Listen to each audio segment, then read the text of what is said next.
well, an underblanket is going to cost you at least 30 quid. So I figured I've got that oven ready.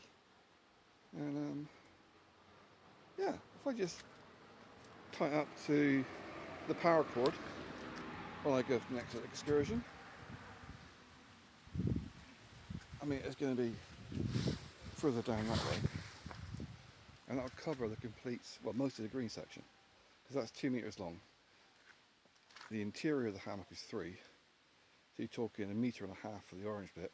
So the main bit I sleep in is the green bit, in between the orange bits, yellow bits, things. So, yeah, I'll give that a go. I might take the inflatable mattress just in case.